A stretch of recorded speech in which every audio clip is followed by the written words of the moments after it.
자, 오늘의 말씀 보도록 하겠습니다. 구약성경 이사야 30장 18절 말씀입니다. 그러나 야훼께서 기다리시나니 이는 너희에게 은혜를 베풀려 하시며 일어나시리니 이는 너희를 긍휼히 여기려 하심이라. 대저 야훼는 정의의 하나님이심이라. 그를 기다리는 자마다 복이 있도다. 아멘.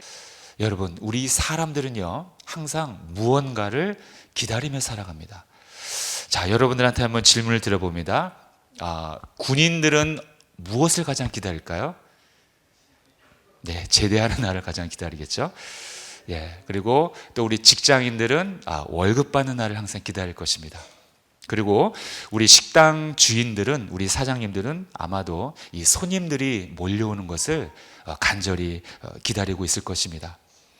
그리고 지금 모든 전 세계적으로 많은 사람들이 이 코로나가 완전히 종식되기를 기다리고 있습니다. 지금은 물론 거의 지나가긴 했습니다만, 그리고 또 우리의 모든 사람들은 이 우크라이나 전쟁이 빨리 종식되기를 기다리고 있습니다. 그리고 이 튀르키예 지진과 같은 이런 천재지변이 지금 전 세계적으로 지금 일어나고 있습니다. 기상 이후 변화가 지금 전 세계적으로 우리를 혼란스럽게 하고 있습니다. 이런 천재지변이 멈추기를 기다리고 있습니다. 이렇게 많은 사람들은 무언가를 바라며 기다리고 있다는 것입니다. 그것을 우리는 소망한다, 이렇게 또 표현하기도 합니다. 그런데 우리 그리스도인들도 우리들만의 기다리고 있는 것이 있습니다. 자, 그렇다면 우리 하나님의 백성들은, 우리 그리스도인들은 무엇을 기다리고 있을까요? 우리는 당연히 하나님의 응답을 기다리고 있습니다. 그리고 또한 하나님의 임재하심을 기다리고 있습니다. 그리고 우리는 하나님이 주시는 말씀을 기다리고 있습니다. 또 우리는 하나님이 주시는 그 회복, 치유하심을 기다리고 있습니다. 그리고 우리는 항상 성령의 임재를 또한 기다리고 있습니다. 그리고 마지막으로 우리는 하나님의 심판의 그날을 우리는 또 고대하고 있다는 것입니다. 이렇게 우리는 누구나 이 사는 것 자체가 다 기다림의 연속입니다. 그런데 이 성경을 보니까 모든 것에는 다 하나님의 때가 있다고 하십니다. 그래서 우리는 하나님이 정한 그 때에 모든 것이 이루어지기를 기다리며 살아가는 것이 우리의 인생이라는 것입니다. 그런데 문제가 있어요. 그런데 문제는 이 기다리는 것이 여러분 쉬워요, 어려워요? 예, 결코 쉽지 않다는 거예요. 이 기다린다는 것이 결코 쉽지 않다는 것입니다. 뿐만 아니라 오히려 고통스러울 때가 참 많다는 거예요. 우리가 알다시피 요셉은 억울하게 누명에 씌어서 감옥에 들어갔습니다. 요셉은 여러분 감옥 안에서 무슨 생각을 했을까요?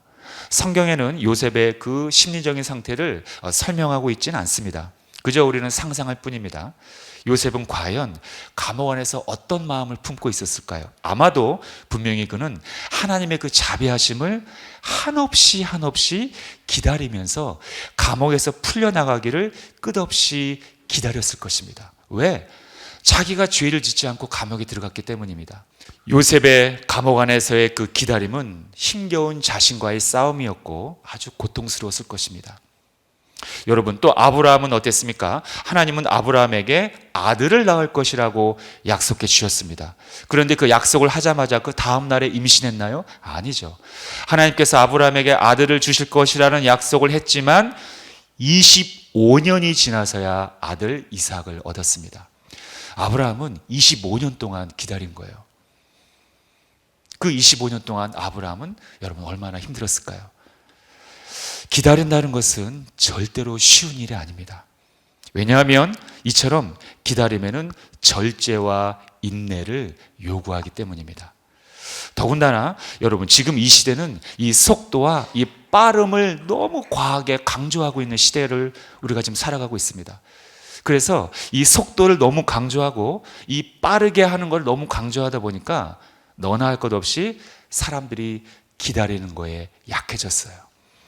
기다리지 못하는 시대가 지금 돼버렸습니다. 기다린다는 것은 마치 바보 같은 사람들이라는 그런 것처럼 지금 여기고 있습니다. 그러다 보니까 우리 그리스도인들도 그러다 보니까 하나님을 점점점 기다리지 못하고 있어요. 하나님을 기다리지 못하고, 하나님의 응답을 기다리지 못하고, 하나님의 말씀을 기다리지 못하고, 하나님의 치유하심을 기다리지 못하고 그저 신앙생활을 내 편한 대로 하지 않나 우리는 한번 성찰해 볼 필요가 있다는 것입니다. 하지만 그럼에도 불구하고 하나님은 오늘날 이 시간까지 여전히 우리에게 기다리라고 요구하고 계십니다. 그 기다림을 요구하신다는 거예요. 대표적으로 시편 37편 7절에 보니까 이렇게 나와 있습니다. 시작. 야훼 앞에 잠잠하고 참고 기다리라. 자, 그렇다면 하나님은 왜 이렇게 우리를 기다리게 하실까요? 그것은 먼저 하나님의 성품이 기다리는 하나님이시기 때문입니다. 하나님이 정작 하나님의 속성이 기다리시는 분이라는 거예요. 자, 오늘 처음에 읽었던 본문 앞부분을 보면 이렇습니다. 그러나 야훼께서 기다리시나니 이는 너희에게 은혜를 베풀려 하시며. 자, 하나님께서 어떤 분이라고요? 야훼께서 기다리시나니. 하나님은 우리를 기다리시는 분이라는 거예요. 그것이 하나님의 속성이라는 것입니다. 여러분, 그런데 자녀는 부모를 닮습니다. 그래서 하나님은 당신이 갖고 계신 그 기다리는 속성을 우리에게도 요구하고 계시는 거예요. 그래서 우리는 비록 하나님의 응답이 더딜지라도 인내를 갖고 우리의 아버지 되시는 하나님을 기다려야 하는 것입니다. 자, 하박국 2장 3절에 보면 이러한 말씀이 나옵니다. 자, 시작. 비록 더딜지라도 기다리라. 지체되지 않고 반드시 응하리라. 하나님의 성품은 기다리시는 하나님이십니다. 이것이 하나님의 성품입니다. 하나님은 우리를 창조하신 창조주라고 해서 우리를 함부로 하지 않습니다. 언제나 우리 사람들의 올바른 선택을 끝까지 기다리신다고 해요. 기다리고 계신다는 거예요. 하나님은 우리에게 강압적으로 예수님을 믿게 할 수도 있었어요. 그런데 그렇게 하지 않으시고 우리 스스로가 선택해서 예수 그리스도를 믿을 수 있도록 우리에게 자유의지를 주셨다는 것입니다. 우리가 예수님을 선택하지 않을 수도 있다는 것을 아시면서도 하나님 우리에게 인격적으로 대우해 주신 거예요. 우리에게 자유의지를 주시고 우리가 예수님을 선택해서 구원을 받을 수 있도록 기다리고 계신 분이 바로 하나님이시라는 거예요. 하나님은 절대로 우리에게 강제적으로, 강압적으로 하지 않습니다. 왜? 우리가 스스로 선택한 그 믿음, 우리 스스로 선택한 그 사랑이 진짜로 인격적인 믿음, 인격적인 사랑이기 때문에 그런 거예요. 하나님이 강제적으로 우리를 믿게 했다면 그게 인격적인 사랑입니까? 아닙니다. 누가복음 15장에 나오는 탕자의 아버지는 집 나간 둘째 아들 탕자를 여러분 애타게 기다렸습니다. 그 철없는 둘째 아들이 아버지의 유산을 마치 자기 것이냐 미리 갖고 나갔으니 이 아버지 얼마나 마음에 타들어갔겠습니까? 하지만 아버지는 아들을 포기했나요? 아닙니다. 언덕에 올라가 아들이 언제 오려나 날마다 아들을 기다렸어요. 여러분, 이 누가복음 15장에 나오는 이 탕자의 아버지는 누구를 상징하는 것입니까? 당연히 하나님을 보여주고 있는 것입니다. 하나님을 상징하고 있는 것입니다. 이렇게 하나님은 당신을 떠난 우리를 지금도 애타게 기다리고 있다는 거예요. 강압적으로 끌고 올 수 있지만 우리가 끝까지 하나님을 선택할 수 있도록 하나님은 기다리고 있다는 것입니다. 만약에 하나님의 성품 가운데 이 기다림의 속성이 없다면 여러분, 우린 지금 어떻게 됐을까요? 정말 상상할 수 없는 끔찍한 운명을 맞이해야만 합니다. 만약에 하나님이 우리를 기다리지 않으셨다면 다른 길이 없습니다. 다 지옥에 가는 거예요. 그래서 저는 이 하나님의 기다리시는 성품이 얼마나 감사한지 모르겠어요. 그 하나님의 기다리시는 성품 때문에 저와 여러분들이 지금 다 이렇게 살아난 것입니다. 그래서 하나님은 당신의 자녀인 우리에게도 똑같이 기다리는 성품을 요구하시고 계시는 것입니다. 그걸 우리가 알아야 된다는 거예요. 자, 그렇다면 하나님은 우리가 어떻게 하기를 여러분 기다리고 계실까요? 우리가 어떠한 모습으로 하나님께 나아가기를 하나님은 기다리고 계실까요? 자, 그것은 첫 번째로 당연히 우리가 회개하고 구원받기를 기다리고 계십니다. 자, 디모데전서 2장 4절에 보면 이렇게 나와 있습니다. 하나님은 모든 사람이 구원을 받으며 진리를 아는 데 이르기를 원하시느니라. 이렇게 말씀하고 있습니다. 하나님께서 우리를 기다리시는 이유는 간단합니다. 궁극적으로 구원 때문입니다. 우리가 죄로부터 구원받기를 원하신다는 거예요. 그래서 당신의 아들 예수를 이 땅에 보내신 것입니다. 요한복음 3장 17절, 자 시작. 하나님이 그 아들을 세상에 보내신 것은 세상을 심판하려 하심이 아니요 그로 말미암아 세상이 구원을 받게 하려 하심이라. 이 구원이 이루어지기까지 하나님은 참고 또 참고 우리를 기다리고 계시는 겁니다. 하나님의 그 참으심은 당신의 아들이 십자가에 못 박혀 죽기까지 참으셨어요. 우리의 죄값을 치르고 우리를 구원하기 위해서 기다리시고 절제하시고 인내하셨다는 것입니다. 그러므로 하나님은 우리가 회개하고 예수님을 믿어 구원받기를 오늘날 바로 지금 기다리고 계시다는 것입니다. 자, 두 번째로 하나님께서는 우리가 무엇을 어떻게 하기를 기다리고 계실까요? 그것은 우리가 구원받았다면 그 다음은 성령의 충만함을 받기 위해서 여전히 기다리고 계십니다. 자, 우리가 알다시피 예수님께서는 모든 사역을 다 마치시고 승천하십니다. 그런데 승천하시기 바로 직전에 제자들과 갈릴리 사람들에게 이렇게 말씀하십니다. 예루살렘을 떠나지 말고 내게서 들은 바 아버지께서 약속하신 것을 기다리라. 여전히 기다리라고 하십니다. 아버지께서 약속하신 것 무엇일까요? 바로 성령님이십니다.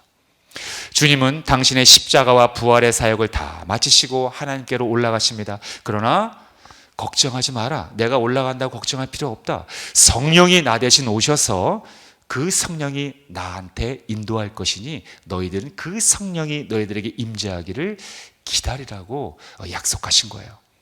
그런데 그 성령은 마침 오순절날 임하셨고 그 오순절날 임하셨던 그 성령님은 오늘날 지금 현재까지 우리와 함께하고 계시는 것입니다. 그러므로 우리는 성령님이 나와 우리의 가정과 이 교회와 이 나라와 민족 가운데 인도해달라고 여러분 날마다 기다리며 구해야 하는 것입니다. 그래서 우리는 세상이 주는 그 술에 취하지 말고 오직 성령의 충만함을 받아야지만 한다는 거예요. 자, 에베소서 5장 18절, 자 시작. 술 취하지 말라. 이는 방탕한 것이니 오직 성령으로 충만함을 받으라. 여기서 술 취하지 말라는 것은 이 세상에 취하지 말라는 것입니다. 이 세상의 가치관에 물들지 말라는 것입니다. 이 세상의 문화에 물들지 말라는 것입니다. 왜냐하면 그 속에는 아무리 화려하고 아무리 우리를 즐겁게 한지라도 그 속에는 뭐가 없다? 구원이 없기 때문입니다. 아주 중요한 부분입니다. 우리를 죄로부터 구원할 능력이 없다는 거예요. 우리를 재미있게는 할 수 있어요. 우리가 기분 좋게는 할 수 있어요. 심지어는 우리를 행복하게도 할 수는 있어요. 그러나 구원은 없다는 겁니다. 죄로부터의 구원이 없다는 거예요. 여전히 우리는 심판 가운데 들어가야 한다는 것입니다. 여러분들은 지금 세상적인 가치관으로 가득합니까? 아니면 진리로 가득하십니까? 성령은 우리를 예수이신 진리로 인도하십니다. 그러므로 하나님은 우리가 성령의 인도함을 받아서 진리 되시는 예수님을 만나길 지금도 간절히 기다리고 계시다는 것입니다. 그래서 우리는 성령의 충만함을 위해서 날마다 간구해야 한다는 것입니다. 자, 마지막 세 번째로 우리는 다시 오실 주님을 기다려야 합니다. 기다리는 신앙을 이길 것은 이 세상에 존재하지 않습니다. 하나님만 바라보며 기다리는 자들을 당해낼 자가 없습니다. 하다못해 우리 인간이 이기지 못하는 그 한 가지, 죽음도 우리의 기다림을 이기지 못한다는 거예요. 로마 기독교 박해 시절 기독교인들이 원형 경기장에서 살아있는 채로 화형을 당합니다. 그리고 사자들에게 무참히 찢기며 순교를 당합니다. 그럼에도 불구하고 그들은 배교하지 않았습니다. 어떻게 그들이 끝까지 생명을 잃으면서까지 여러분 신앙을 지킬 수 있었을까요? 그것은 바로 다시 오실 주님을 절대적으로 믿고 기다렸기 때문입니다. 이것이 중요한 거예요. 예수님은 예수님인데 다시 오실 주님입니다. 이것을 우리가 확실해야 합니다. 다시 오실, 재림하실 주님을 자기 생명처럼 절대적으로 믿고 기다렸기 때문에 그들은 끝까지 배교하지 않을 수 있었다는 거예요. 주님은 승천하시기 바로 직전에 성령의 권능을 받고 땅끝까지 복음을 전하라고 제자들과 갈릴리 사람들에게 명령하셨습니다. 그리고 제자들과 사람들이 보는 앞에서 하늘로 승천하셨습니다. 이때 두 천사가 나타나서 그 하늘로 올려지는 모습을 바라보는 사람들에게 이렇게 이야기합니다. 사도행전 1장 11절에 보니까 이르되 갈릴리 사람들아 어찌하여 서서 하늘을 쳐다보느냐? 너희 가운데서 하늘로 올려주신 이 예수는 하늘로 가심을 본 그대로 오시리라 하였느니라. 그러니 두려워하거나 슬퍼하지 말라는 것입니다.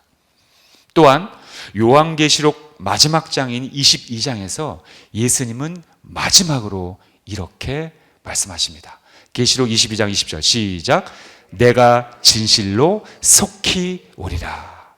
이것이 성경에 나오는 예수님의 마지막 약속의 말씀입니다. 내가 진실로 속히 오리라. 여러분, 하나님은 반드시 말씀을 하십니다. 그리고 그 말씀하신 것을 반드시 이루시는 분입니다. 자, 구약 성경은 오실 메시아를 약속하셨고 신약 성경은 그 구약의 약속대로 예수님이 오셨습니다. 그리고 예수님은 모든 사역을 다 마치시고 하늘로 승천하실 때 성령이 너희에게 이 땅에 임할 거라고 약속하셨습니다. 그리고 그 성령은 약속대로 오셨고 지금 오늘날까지 우리와 함께 하시고 이 교회와 함께 한다는 거예요. 이렇게 하나님의 약속은 반드시 시대를 초월해서 시공간을 초월해서 이루어진다는 거예요. 이것이 굉장히 중요한 것입니다. 하나님의 말씀은 이루어진다. 반드시 응한다. 이걸 우리가 반드시 기억하고 우리의 가슴판에 새겨야 한다는 것입니다. 에스겔서 17장 24절 시작. 나 야훼는 말하고 이루느니라. 하박국 2장 3절 시작. 비록 더딜지라도 기다리라. 지체되지 않고 반드시 응하리라. 누가복음 1장 37절 시작. 대저와 하나님의 모든 말씀은 능하지 못하심이 없느니라. 바로 이러한 말씀들이 하나님의 말씀은 지체되지 않고 반드시 그 이루어진 그 시간과 때에 이루어진다는 것입니다. 어떻게 보면 무서운 말씀이에요. 우리에게는 희망의 말씀이지만 불신자들에게는 정말 무서운 말씀입니다. 우리는 주님의 다시 오심을 사모하며 기다려야 한다는 거예요.